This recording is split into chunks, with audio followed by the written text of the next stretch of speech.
44-20. 44-20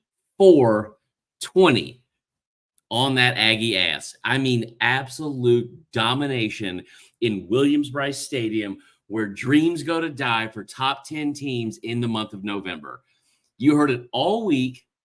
All week. This team, I am so fired up.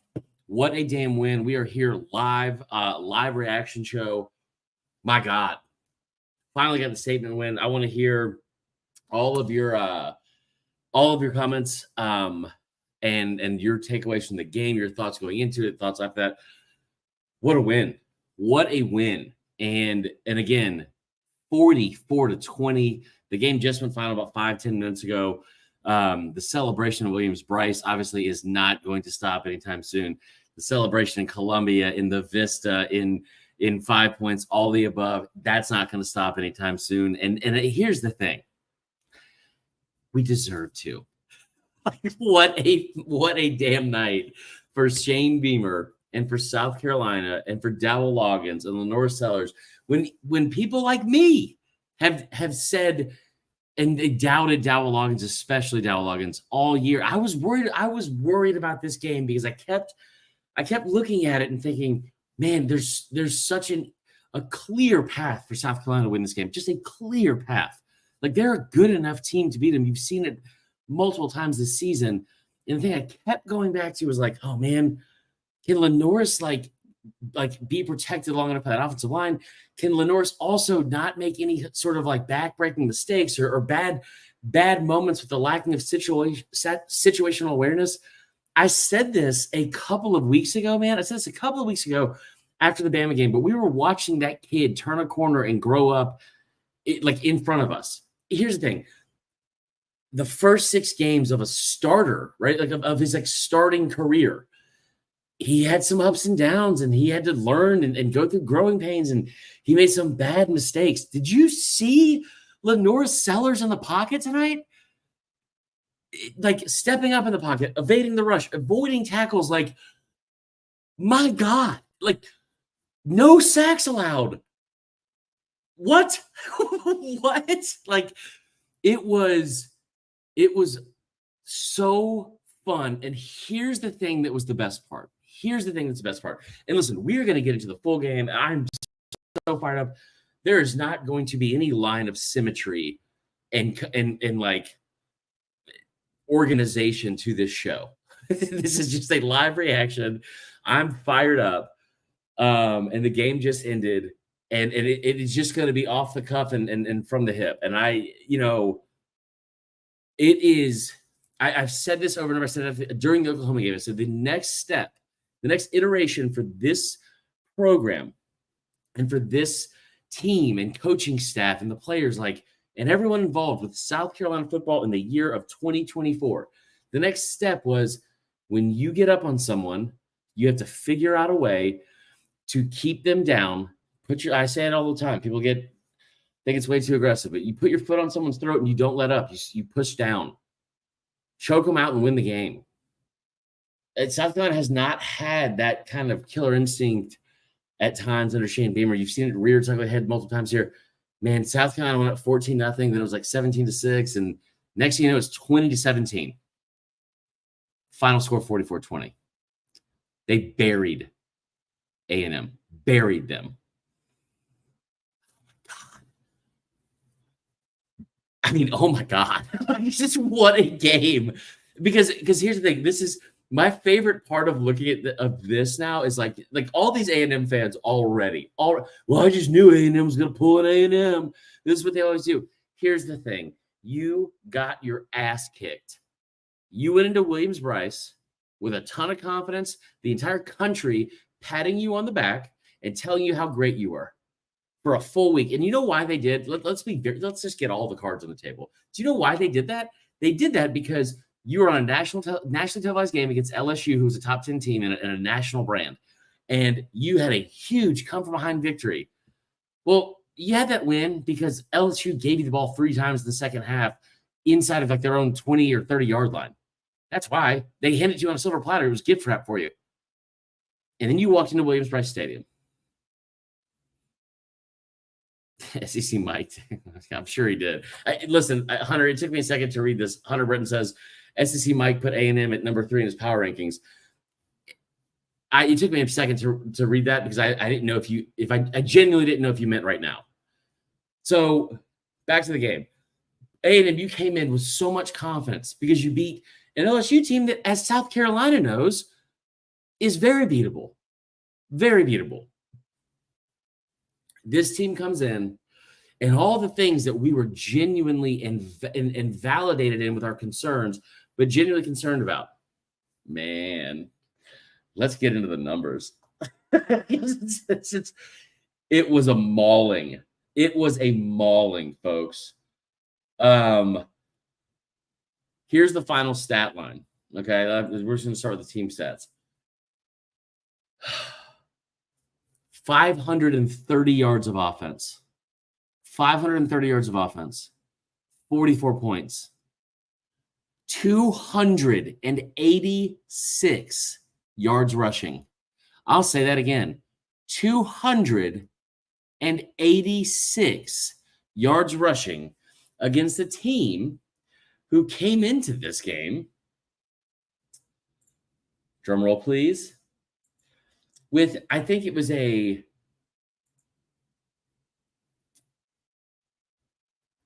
came into this game with one of the best defensive fronts and one of the best front fours in the country. They held LSU to 0 yards rushing on 12 carries in the second half of that game. And Shane Beamer and Dowell Loggins went into the bye week and said, here's how we're going to attack A&M. Here's what we're going to do. And I said this after they beat Oklahoma. I said, like, there's a path to the playoff. We don't need to get to the playoff thing right now. But can they win out? Yes. Let's just keep at it. Let's just keep putting more cherries on top, guys. Clemson lost. like we've been sitting here, like, and we're I think so conditioned as South Carolina fans to be like, oh man, it's just waiting for the shoe to drop, just waiting for the trauma to start coming around like it always does, waiting for the shoe to drop. Clemson and A&M were the two hardest teams on the rest of this schedule. Vandy's pretty good, but the two best teams left in the schedule. And you look at the fact that Clemson just lost off a bye week. It's the first time in 15 years that Dabo has lost on a bye week, and they were at home to Louisville. I mean, everything that this team just did, that is a complete team win. You didn't have a sack until the fourth quarter. You get 2 in a row. In a situation where A&M was like driving, has to be in 4-down territory, and you get a sack on 2nd and 6, you get a sack on 3rd and 12, and boom, they got a punt. I mean, dude, you cannot say enough about how good of a job Shane Beamer and everybody inside those 4 walls and on that practice field, how good of a job they did for 2 weeks for prepping for the game plan that went in specifically to this. And by the way, I hope that everyone now outside of Columbia, South Carolina realizes this is a damn good football team. They got 3 losses, sure. This team tonight, I keep saying this, you are watching them grow up in front of your own eyes in real time. You're watching them grow in real time. So there's growing pains, of course, at the start of the season. But my God, you want to have a program defining, a program changing, like a trajectory changing win. It's that one. It's not the Tennessee one from a couple years ago. It's that one. I mean, I tweeted this out when it was I think it was 27-20. And I just said, now go take their will. Now go take their will. And they did. That part was so new to South Carolina. Guys, they came out, they were running over people. They made them quit. They made Texas A&M quit. That's a very proud, a very physical, and a very good defense. They were running through them at the end of the game. Oh my God. Guys,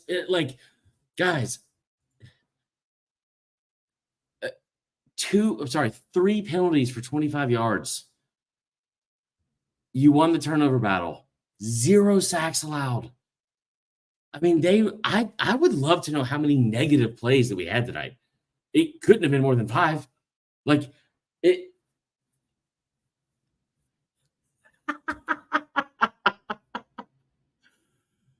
Oh my God. Yeah, that is a down point there, Tim Norris. That sucked. I didn't like that at all.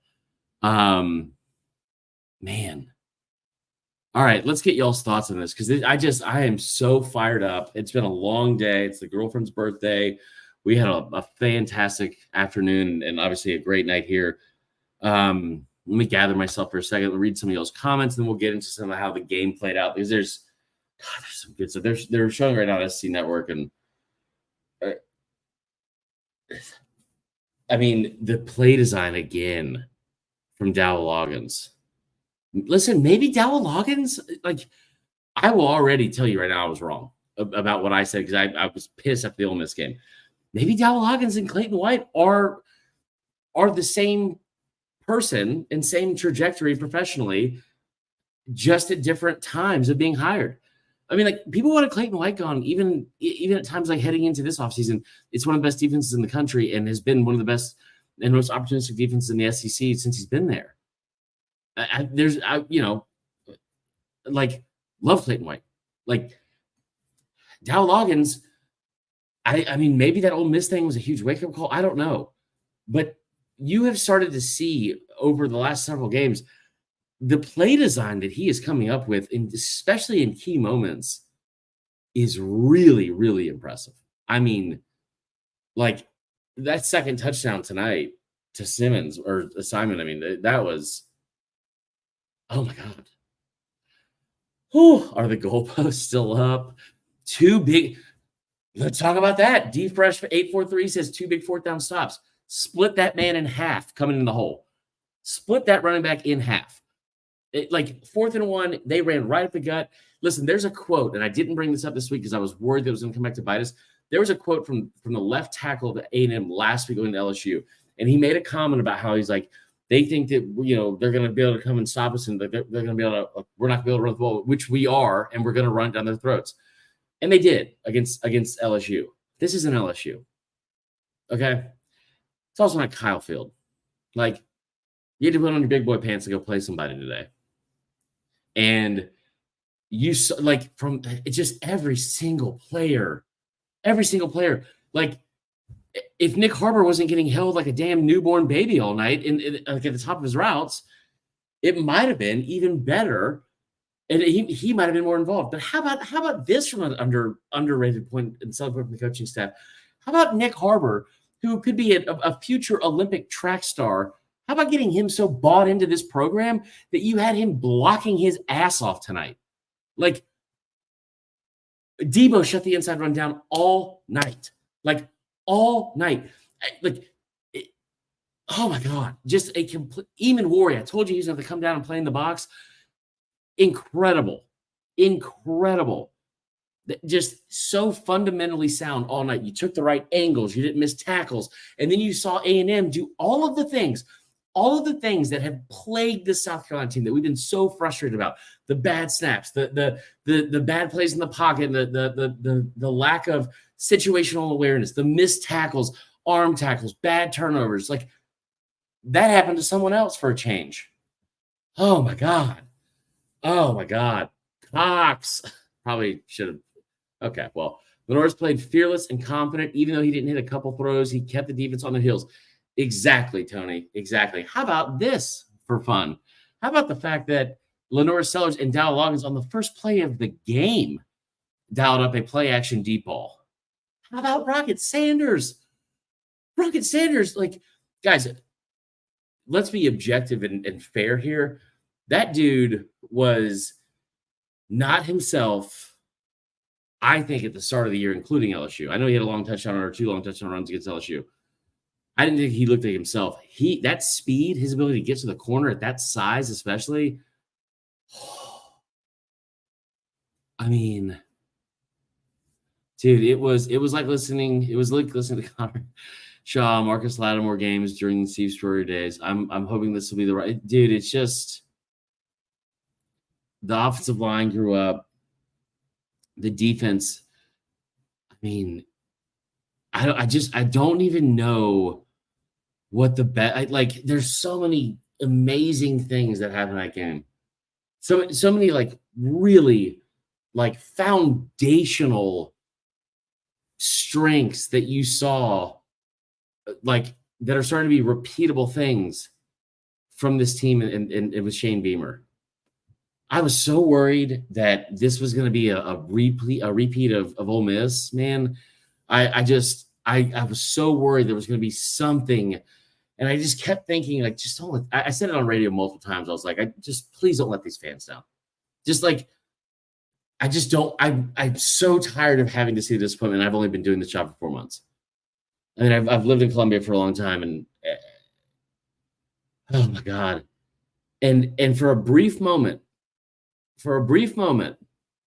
we all held our collective breath, and they went down 20-17. And they outscored them 27-0 to close the game. Man, that was just, what a damn game. What a damn game. Thank you for joining us. If you, I should have done all this at the top. We're obviously 15 minutes in. It's a live show.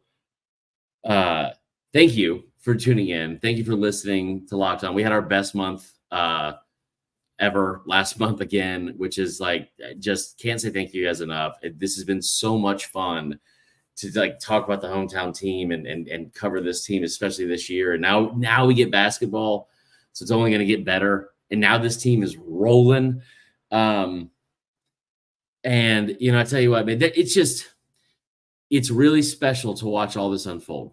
It really is special because listen, there's times when you're watching a program turn or change or whatever, and it's really special to see the baby steps that a program makes and a head coach makes, and learning and all that stuff you have to go through. And man, it's so cool that you're now in a situation. Think about this, guys. You're in a situation now that you had like the LSU game and the Bama game. You could have in a similar but parallel universe, you could have been in a situation where at the end of the year, you might have thought to yourself, if we just would have won that, we would have gone to a bowl game. That's what people thought about this team going into the season. That's what the national media thought of this team. Oh yeah, probably 4 wins tops, 5 wins maybe. That's the ceiling. And at the end of this year, no matter what happens, like, you are going to actually look at somebody with a serious face and say, if it wasn't for those refs in that LSU game, this might have been a playoff team. Credit Shane Beamer and this staff for making these kids buy in when no one else did. This is just, it's an incredible. Wait, he has A&M at 3 after the Mike is like, I love Mike to death, but this is why I call him Fat Feinbaum. That's just so stupid. It's just so stupid.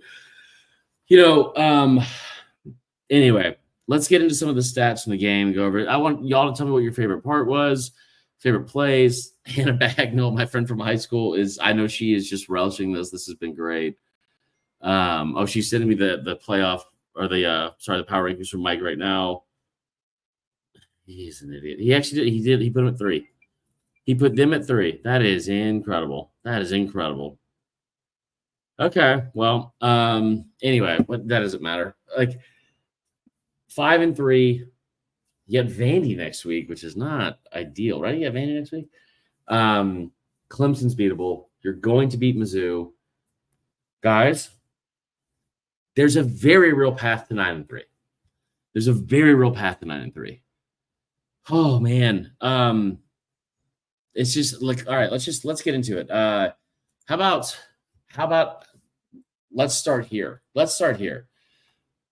Take the opening kickoff, 11 plays, 75 yards, run it down their damn throats, up 7-0.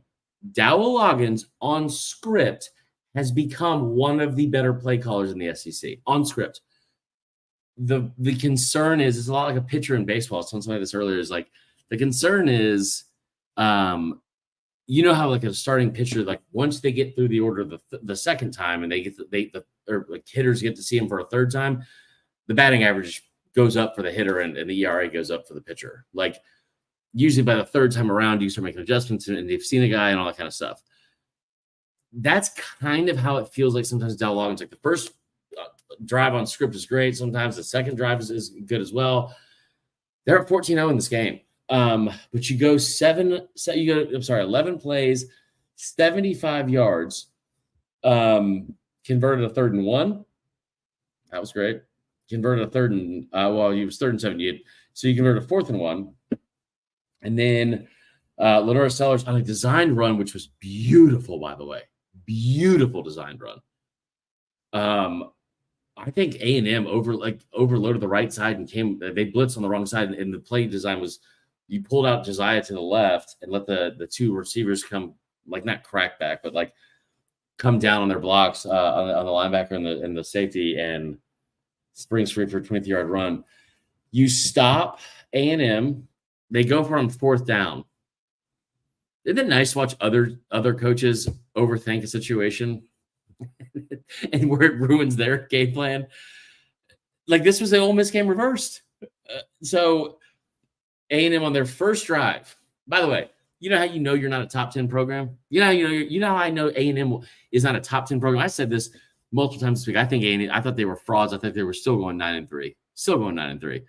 And you come out with a top 10 ranking down 7-0 with like that defense and that run game before Moss was hurt, and you go for it on 4th and 1 inside your own 35 to start a game against an unranked team. Get out of here. Get out of here. You get the ball back, 2 plays, 34 yards. Beautiful. You're up 14-0. And then punt, fumble, that one hurt. It was the punt, fumble, field goal sequence that happened next, and it was 17-6. Brad Crawford teed this out, and I was a little bit nervous about it. But you were worried that drop touchdown pass was going to hurt you, and it didn't. So that's great. The fumble from Rocket Sanders where he breaks free on that 3rd down gain, and that was tough because that is that's the whole waiting for the other shoe to drop type thing, and it just never did. So you had a series of 4 offensive series after those first 2 touchdowns, which were punt, fumble, field goal, down, turnover, and downs. And I was worried, man. You were down 20-17. And what did you do? You responded immediately. You responded at the end of the half, by the way. Ran a 2-minute offense. You got down in field goal range. You kicked the field goal. You tied up as 20-20. And then you want about making second half adjustments, man. Here is the play chart, or the drive chart. I'm sorry, the drive chart for A&M in the second half. Punt, turnover on downs, punt, interception, punt, fumble, end of game. Bye. Hope you all have fun in Columbia. Just a dominant win, man. It's a dominant win. God, that was fun. The Mazio Bennett thing was absolute. I can't say bad words on here. I'll lose my job. It just was their secondary. I don't want to say it was cheap shots. Their secondary was, they deserved everything that happened to them tonight. I love Jared Brown getting in that one dude's face after they finally called a defensive holding, and that was, I think, on the fumble that what's his name, that Lenore Sellers had. And it was they were holding all night. There's multiple times they would show a replay, and it's like he's being held. They kept holding the very top of their jerseys, like that, like a horse collar, but like incidental horse collar would be the only way I could figure out how to describe it. They did it all night. It was unbelievable. And then it never got called, and then it finally did. I mean, the Mazio Bennett thing was terrible when the way he got hit, and then like the stuff afterwards. It just was like, I just didn't like it. I didn't like it at all. Anyway, listen, we'll be back again tomorrow. This has been a fun show. Here's what I want you guys to do. Here's what I want you to do. Sellers could not get sacked. It was awesome. Here's what I'm requesting out of you guys. Would love to hear your thoughts on the game. I would love to get into them tomorrow on another. It won't be a live recap. It will be a recap. Tell me exactly what your thoughts were in the comments. What you're looking forward to most, like for the rest of the season. Let's try to manage our expectations because we don't know if this team's going to go undefeated. Let's not overreact. Vandy's a very good football team, okay? But lot of potential in front of you. There's a lot of potential in front of you for the rest of the season. That's very promising, and I love it. Do that. If you're bored and you're feeling generous, leave a 5-star review on the pod. That's also super helpful. Talk about recruitment. We'll talk about recruitment tomorrow. Okay, William Jones. I love that. We will talk about this week. Got a decommit this week, but I think it's because we're about to start seeing some other commits. And that's all I'm going to say about that. So stay tuned on that. But let me pay the bills real quick. Love you guys. Like I said, man, I'm so appreciative. Thank you for making Locked On Gamecocks your first listen each and every day. You guys have been fantastic. So much fun this year, and we still have another month at least to talk about it and basketball. And this is a great effing time to be a South Carolina Gamecock, and I'm just so happy after tonight's win. But leave a 5-star review. Do that. Subscribe to the YouTube channels. All that's also super helpful. And support the guys that support us. Listen, I hope you made some money today at FanDuel. If you didn't, let me just tell you real quick. Our friends at FanDuel, if you sign up today, you get a $5 bet. If you win that $5 bet, they give you a bonus $150. All you do is win a $5 bet. You get a bonus $150. Can't make that up. Love it. I love it. All you need to do is go sign up at FanDuel. And they also have phenomenal not promos, but just in-app and in-site or on-site features. If you get a hunch to know the game, you can go check out the latest stats, the live play-by-play, all that stuff to make sure you are up to the most current date possible with the most info you could possibly need to make a comfortable and confident bet on a game. That is only at FanDuel.com. It's America's #1 sportsbook. They do a great job. You get a hunch in the middle of a game. Like I said, don't let the hunch go to waste. Just visit FanDuel.com. Join today. Never waste a hunch and make every moment more with FanDuel, an official sportsbook partner of the NFL. Let's also talk about our friends at the 5-Hour Energy. 5-Hour Energy. Listen, our friends over at 5-Hour Energy know that being a passionate football fan isn't just a hobby. It's a common mistake, guys. It is not just a hobby. Now, it's a way of life. It takes a lot of energy to power through all-day tailgates, touchdown celebrations, or agonizing second overtime, which is why they've created the Stand the Fan 5-Hour Energy Shot with a special flavor called Fan Fuel. The energy shot made just for super fans just like us, fans who are first in the parking lot and last to leave. We see you. We appreciate it. And listen, we got a long season left. There's going to be some ups and downs and some long late nights watching this team, maybe watching this team play late into the season in the postseason as well. Grab a 5-Hour Energy. Go to 5hourenergy.com. Listen, they know that no matter what team you root for, being a fan requires heart, soul, and a whole lot of energy. Whether you're prepping for the big tailgate or ironing your jersey, your game day to-do list always seems to be a mile long. That's why the limited edition Stand the Fan 5-Hour Energy Shot is here to help keep you fueled throughout the season. What's your fan fuel this week? Whatever it is, do it with 5-Hour Energy. I love you guys. We'll be back tomorrow. Celebrate the win. Celebrate this team. Celebrate responsibly. Be safe, please. Please be safe. We'd like to make sure you guys are watching again on Monday and Sunday. So, hell of a win. Go Cox. I'm going to go yell at Casey Smith on Twitter. Bye, y'all.